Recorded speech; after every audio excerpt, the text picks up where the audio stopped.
Cold storage లో పెట్టి పాలమూరు బిడ్డలకు అన్యాయం చేయకండి. లండన్ చేస్తారా, న్యూయార్క్ చేస్తారా, థీమ్ పార్క్ చేస్తారా, థేమ్స్ చేస్తారా, మీ ఇష్టం. కానీ దాని ఎన్నుకున్న థీమ్ ఏందో, బ్యాక్గ్రౌండ్ లో జరుగుతున్నదేందో తెలంగాణ సమాజం గమనిస్తున్నదనే విషయం మర్చిపోకండి. అధ్యక్ష, మూసీతో పాటు మానేరు రివర్ ఫ్రంట్ కరీంనగర్ లో 60% పనులు పూర్తయినాయి. దాన్ని కూడా దయచేసి కంప్లీట్ చేయాలని చెప్పి గౌరవ ముఖ్యమంత్రి కోరుతా ఉన్నా. కరీంనగర్ జిల్లాకు మంచి మేలు జరుగుతుంది. శ్రీధర్ బాబు గారు, మీరు కూడా అక్కడి మంత్రి దయచేసి ఇన్వాల్వ్ కావాలని కోరుతా ఉన్నా. అధ్యక్ష, కేంద్రం నుండి నిన్న మా సర్పంచులు వచ్చినారు సార్, మా సిరిసిల్ల సర్పంచులు అందరూ వచ్చినారు. సిరిసిల్ల జిల్లా వేములవాడ నుంచి, అదే విధంగా మా సిరిసిల్ల నుంచి. ఇప్పుడు కొత్త సర్పంచులు వచ్చే లోపల పాత సర్పంచులకు ఏవైతే బకాయిలు ఉన్నాయో దయచేసి క్లియర్ చేయండి. లేకపోతే మీకు నష్టం, మాకు నష్టం. ఎందుకంటే అందులో మీ సర్పంచులు ఉన్నారు, మా సర్పంచులు ఉన్నారు. కొత్త సర్పంచులు వచ్చే లోపల పాత బకాయిలు ఎందుకంటున్నా అంటే కేంద్రం నుంచి 800 కోట్లు వచ్చినాయి, వాటిని రిలీజ్ చేయండి.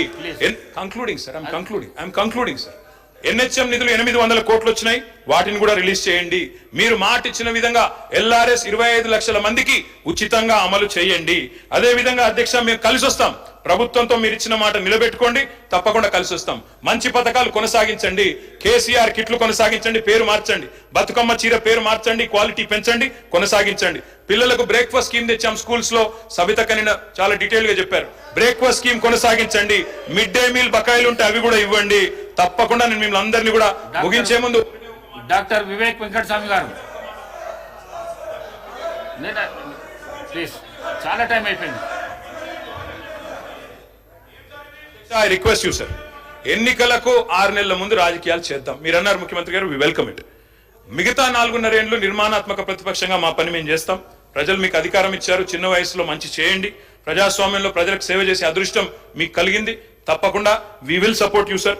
కానీ దయచేసి మేము మా పార్టీ తరఫున ముగించే ముందు చేసే విజ్ఞప్తల్లా ఒకటి, మా మీద కోపం ఉంటే మమ్మల్ని తిట్టండి. కానీ తెలంగాణ కోసం దయచేసి కలిసిమెలిసి కలబడి నిలబడి పోరాడిన పార్టీని అవమానించకండి.